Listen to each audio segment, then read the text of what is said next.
ഇന്ത്യയിൽ സനാതന സംസ്കാരവുമായി ബന്ധപ്പെട്ട് എന്ത് നടന്നാലും ചൊറിയാനെത്തുന്ന BBC-യുടെ ലേഖികയാണ് ഗീത പാണ്ഡെ. ആരാണ് ഇവർക്ക് ഗീത എന്ന് പേരിട്ടത് എന്ന് ചോദിക്കേണ്ടി വരും. മഹത്തരമായ ഗീത എന്ന പേരിൽ ജീവിക്കുമ്പോഴും ഹിന്ദു എന്ന് കേട്ടാൽ ഇവർക്ക് നെറ്റിച്ചുളിയും. ഇപ്പോൾ കുംഭമേളയെ അവഹേളിച്ചിരിക്കുകയാണ് കക്ഷി. BBC-ക്ക് കുംഭമേള എന്നാൽ നഗ്നതയാണ്, വെറും നഗ്നത. മഹാകുംഭമേള വെറും നെറ്റിയിൽ വിഭൂതി പൂശിയ നഗ്നസ്വാമികളുടെ കുളിയാണ് എന്ന് പരിഹസിച്ചിരിക്കുകയാണ് BBC ലേഖികയായ ഇന്ത്യക്കാരി ഗീത പാണ്ഡെ. എന്തായാലും ഈ ഗീത പാണ്ഡെക്ക് ചുട്ട മറുപടി നൽകിയിട്ടുണ്ട് ഇന്ത്യയിലെ യുവലേഖിക ശ്രേയ അറോറ. ഒരു ഡിജിറ്റൽ വാർത്താ ചാനലായ പാംഫ്ലെറ്റിന്റെ ലേഖികയാണ് ശ്രേയ അറോറ. പ്രയാഗ്രാജിൽ മഹാകുംഭമേളയിൽ നടക്കുന്നത് കുളി ഉത്സവമാണ് എന്നാണ് ഗീത പാണ്ഡെയുടെ ഒരു പരിഹാസം. എന്തിനാണ് BBC പോലുള്ള ഇത്രയേറെ വർഷത്തെ പാരമ്പര്യമുള്ള ഒരു മാധ്യമ സ്ഥാപനം നഗ്നത എന്ന വാക്കിനെ മഹാകുംഭമേളയുമായി ബന്ധപ്പെടുത്തി ഉയർത്തിക്കാട്ടുന്നത് എന്ന് ശ്രേയ അറോറ ചോദിക്കുന്നു. ഇപ്പോൾ കുംഭമേളയെക്കുറിച്ച് റിപ്പോർട്ട് ചെയ്യാൻ പ്രയാഗ്രാജിൽ ഗീത പാണ്ഡെ ക്യാമ്പ് ചെയ്യുന്നുണ്ട്.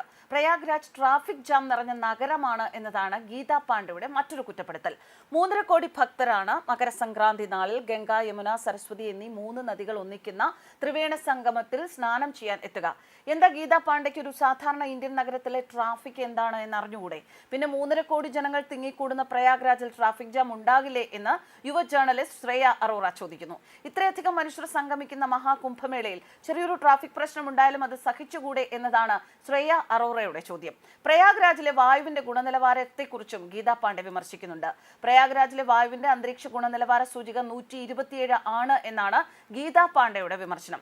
അരവിന്ദ് കെജ്രിവാൾ ഭരിക്കുന്ന ദില്ലിയിലെ വായുവിന്റെ അന്തരീക്ഷ ഗുണനിലവാര സൂചികയെക്കുറിച്ച് ഒരിക്കൽ പോലും ആശങ്കപ്പെടാത്ത ജേർണലിസ്റ്റാണ് BBC-യുടെ ഗീത പാണ്ഡെ. പിന്നെ അവർക്ക് പ്രയാഗ്രാജിലെ അന്തരീക്ഷ ഗുണനിലവാര സൂചികയെക്കുറിച്ച് എന്തിനാണ് ഇത്ര ആശങ്ക എന്നും ശ്രേയ ചോദിക്കുന്നു. ഗീത പാണ്ഡെ ഇടയ്ക്ക് ഗ്രേറ്റ പാണ്ഡെ എന്നും ശ്രേയ അറോറ വിളിക്കുന്നുണ്ട്. ഗ്രേറ്റ ട്യൂൻബർഗ് എന്ന പരിസ്ഥിതിവാദിയുടെ പേരുകൂടി ചേർത്താണ് ഗീത പാണ്ഡെ ശ്രേയ അറോറ വിമർശിക്കുന്നത്. കോവിഡ് കാലത്ത് ഇന്ത്യയിലെ കോവിഡ് മഹാമാരി വർദ്ധിക്കുന്നതിൽ ആശങ്കപ്പെട്ട് പലതവണ മോദി സർക്കാരിനെ വിമർശിച്ച പരിസ്ഥിതി പ്രവർത്തക കൂടിയാണ് ഗ്രേറ്റ ട്യൂൻബർഗ്. ഇവർ ചില NGO-കളുടെ നിർദ്ദേശപ്രകാരമായിരുന്നു മോദി സർക്കാരിനെ വിമർശിച്ചത്. വാസ്തവത്തിൽ കോവിഡ് പ്രതിസന്ധി ഏറ്റവും സമചിത്തതയോടെയും വിദഗ്ധമായും നേരിട്ട സർക്കാരാണ് മോദിയുടേത്.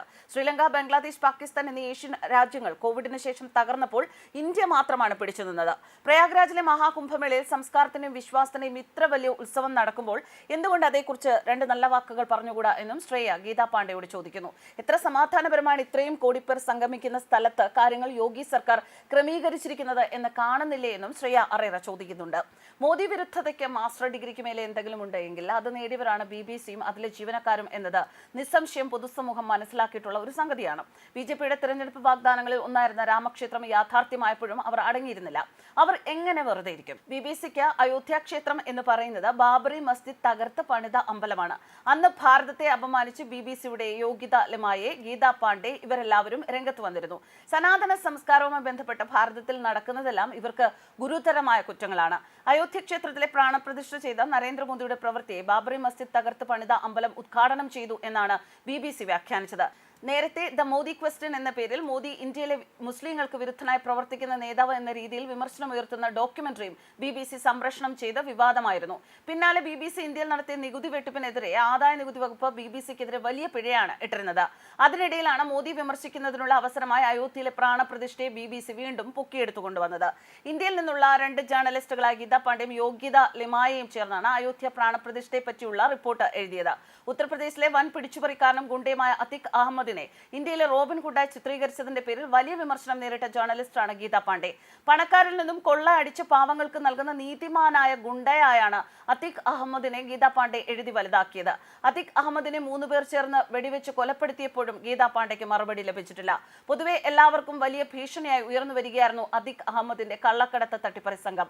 യോഗി ആദിത്യനാഥ് കുറ്റവാളികൾക്കെതിരെ നീതി നടപ്പാക്കുന്ന ബുൾഡോസറിനെ അനീതിയുടെ വാഹനം എന്ന് വിശേഷിപ്പിച്ച ജേർണലിസ്റ്റ് കൂടിയാണ് ഗീത പാണ്ഡെ. കോവിഡ് കാലത്ത് ഗംഗാ നദിയിൽ നിറയെ ശവങ്ങൾ ഒഴുകി നടന്നു എന്ന വ്യാജ വാർത്ത നൽകിയതും ഗീത പാണ്ഡെയാണ്. പ്രാണപ്രതിഷ്ഠ ചടങ്ങിനെ രാമരാജ്യത്തിന്റെ തുടക്കം എന്ന് ചിലർ വിശേഷിപ്പിച്ചതിനെയും ഗംഗാ നദിയുടെ കൈവഴിയായ സരയൂ നദിയുടെ കരയിൽ പ്രാണപ്രതിഷ്ഠ ചടങ്ങിന്റെ ലൈവ് വലിയ സ്ക്രീനിൽ പ്രദർശിപ്പിച്ചതിനെയും ഒക്കെ വലിയ കുറ്റമായാണ് BBC ലേഖികമാരായ ഗീത പാണ്ഡെയും യോഗ്യത ലിമായയും ചിത്രീകരിച്ചത്. ഇനി ഇവരുടെ മറ്റൊരു മതേതര സമീപനം കൂടി പറയാം. തുർക്കിയിൽ ഒരു ക്രിസ്ത്യൻ ദേവാലയം തകർത്തതിന് ശേഷം അവിടെ ഉയർത്തിയ മുസ്ലിം പള്ളിയാണ് ഹേഗിയ സോഫിയ. പക്ഷേ ഹേഗിയ സോഫിയ എന്ന മുസ്ലിം പള്ളി ഉയർന്നപ്പോൾ BBC നൽകിയ തലക്കെട്ടും സമൂഹ മാധ്യമങ്ങളിൽ വ്യാപകമായി പങ്കുവയ്ക്കപ്പെട്ടിരുന്നു. ഇസ്താംബുളിലെ ഒരു അറിയപ്പെടുന്ന നിലനിന്ന മ്യൂസിയത്തെ തുർക്കി ഒരു മുസ്ലിം പള്ളിയാക്കി എന്നും അതാണ് ഹഗിയ സോഫിയ എന്നുമുള്ള ഒരു തലക്കെട്ടാണ് ഈ സംഭവത്തിന് BBC നൽകിയത്. അതായത് അയോധ്യ രാമക്ഷേത്രത്തെക്കുറിച്ച് പ്രതികാരം വീട്ടുന്ന തരത്തിലുള്ള തലക്കെട്ട് BBC നൽകുമ്പോൾ ക്രിസ്ത്യൻ ദേവാലയം തകർത്ത് തുർക്കി ഉയർത്തി മുസ്ലിം പള്ളിയെ മ്യൂസിയത്തെ പള്ളിയാക്കി എന്ന രീതിയിൽ പ്രോത്സാഹിപ്പിക്കുന്ന തലക്കെട്ടാണ് BBC നൽകിയത്.